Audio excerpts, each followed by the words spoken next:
दोस्तों देखा जाए तो अंतर्राष्ट्रीय स्तर पर कूटनीति के मामले में भारत का लोहा दुनिया भर के सभी देश मानते हैं। भारत विश्व के उन चुनिंदा देशों के अंदर शामिल है जिसके संबंध रूस और अमेरिका दोनों के साथ अच्छे बने हैं। लेकिन ऐसा करना भारत के लिए बिल्कुल भी आसान नहीं था और भारत को ऐसे में कई चुनौतियों का सामना करना पड़ा। लेकिन अपनी जबरदस्त कूटनीति की वजह से भारत दोनों ही देशों के साथ अपने संबंध संतुलित करने में कामयाब रहा।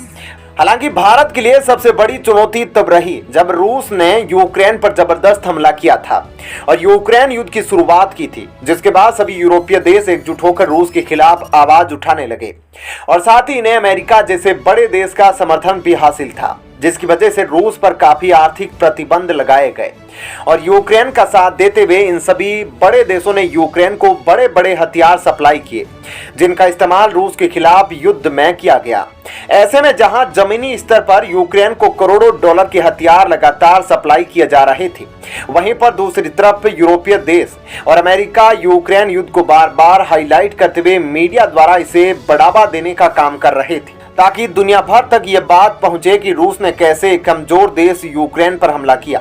जिसकी वजह से कई मिलियन डॉलर का इंफ्रास्ट्रक्चर पूरी तरह से तबाह हो गया और हजारों सैनिकों की जानें चली गई। साथ ही रूस पर भी और ज्यादा दबाव बनाने के लिए यूक्रेन को समर्थन देने वाले सभी देशों के साथ मिलकर यूक्रेन युद्ध के नाम का इस्तेमाल है सरकारी दस्तावेज और मीडिया डॉक्यूमेंट में काम करना शुरू कर दिया ताकि रूस द्वारा यूक्रेन पर किए गए हमले को एक युद्ध के तौर पर प्रचलित किया जा सके, जिस वजह से रूसी लोगों के दिमाग पर असर पड़े और वे ये सोचने लगे कि उनका देश ऐसा काम कर रहा है जो एथिकल तौर पर बिल्कुल भी सही नहीं है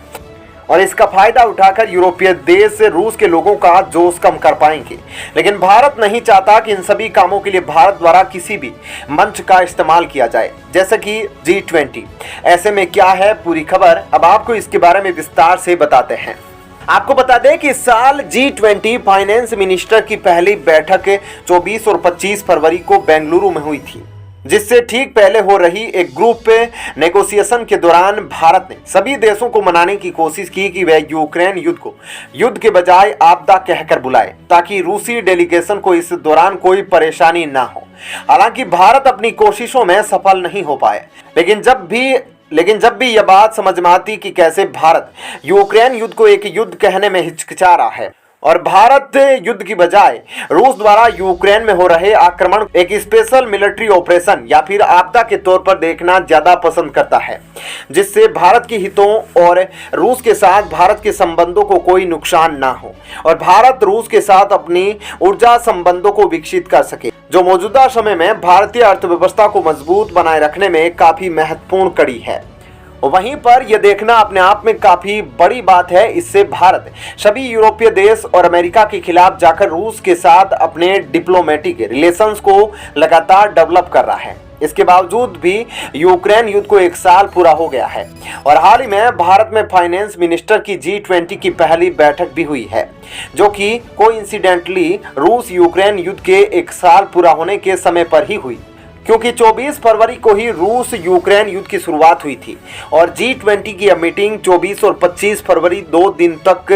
भारत में चली। लेकिन इस मीटिंग से पहले भारत ने जिस तरह से रूस यूक्रेन युद्ध को एक अलग रूप देना चाहा, वह भारत रूस के साथ गहरी मित्रता और अच्छे संबंधों को दर्शाता है। तो दोस्तों, ऐसे में इस खबर के बारे में आपकी क्या राय है, हमें कमेंट करके जरूर बताएं। और अब आपको बताते हैं ऐसी ही एक और बड़ी खबर।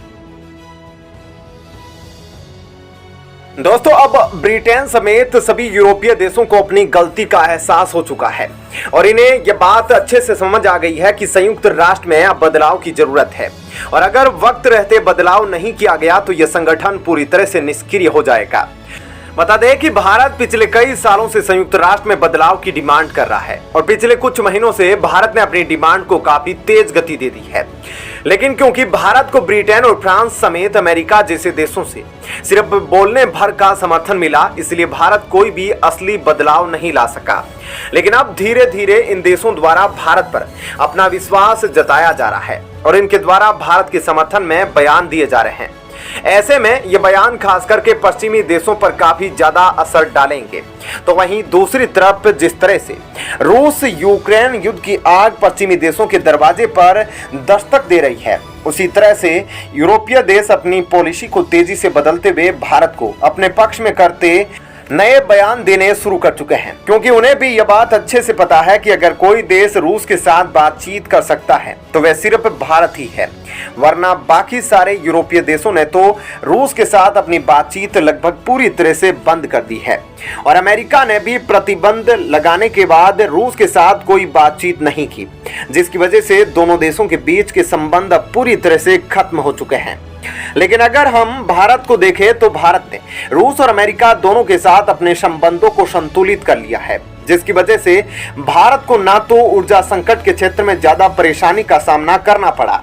और ना ही अमेरिका की तरफ से कोई प्रतिबंध झेलने पड़े। और इन सभी घटनाओं ने अंतर्राष्ट्रीय स्तर पर भारत की कूटनीतिक क्षमता को सबके सामने प्रमाणित कर दिया, जिसके तहत अब भारत से प्रमाणित होकर ब्रिटेन की पूर्व प्रधानमंत्री लीज ट्रस ने एक काफी बड़ा बयान दिया, जिसका प्रभाव पूरी दुनिया भर में महसूस किया जा सकता है। क्या है पूरी खबर, चलिए अब आपको इसके बारे में विस्तार से बताते हैं। दरअसल दोस्तों, एक मीडिया नेटवर्क पर बातचीत करते हुए लीज ट्रस ने यह बात खुलकर कह दी कि वह संयुक्त राष्ट्र सुरक्षा परिषद में भारत की ज्यादा महत्वपूर्ण भूमिका को पूर्ण समर्थन देती है और फिलहाल जो स्ट्रक्चर संयुक्त राष्ट्र में बना है वह किसी भी काम का नहीं है। यानी कि ब्रिटेन की पूर्व प्रधानमंत्री अब यह बात खुलकर कह रही है कि संयुक्त राष्ट्र का मौजूदा स्ट्रक्चर किसी काम का नहीं और ऐसे स्ट्रक्चर से ना तो हम मौजूदा परेशानियों का हल कर सकेंगे और ना ही भविष्य में आने वाली गंभीर चुनौतियों का सामना कर पाएंगे। लीज ट्रस ने भारत की बढ़ती हुई भूमिका और प्रभाव पर खुलकर बात कह दी। उन्होंने भारत में इंफ्रास्ट्रक्चर के विकास को देखा है। उन्होंने देखा है कि कैसे भारत के अंदर इंडस्ट्री खुलकर तेजी से फल फूल रही है और कैसे दुनिया भर के देश चीन को छोड़कर भारत में निवेश कर रहे हैं। ऐसे में भारत का अंतर्राष्ट्रीय प्रभाव भी काफी ज्यादा बढ़ चुका है और साथ ही विश्व की सबसे बड़ी डेमोक्रेसी होने की वजह से अब भारत को संयुक्त राष्ट्र सुरक्षा परिषद में एक बड़ी भूमिका निभानी ही होगी, क्योंकि सिर्फ तभी हम वैश्विक चुनौतियों का सामना मिलकर कर पाएंगे। दोस्तों, ऐसे में अगर लीज ट्रस द्वारा दिए गए बयान को देखा जाए तो यह बातें साफ हो जाती है कि वह भारत की बढ़ती हुई अंतर्राष्ट्रीय ताकत को देखकर प्रभावित हो चुकी है और साथ ही उन्हें यह भी पता है कि अगर वह भारत के खिलाफ ज्यादा बयानबाजी करेगी तो वह दोबारा से कभी सरकार नहीं बना सकती है।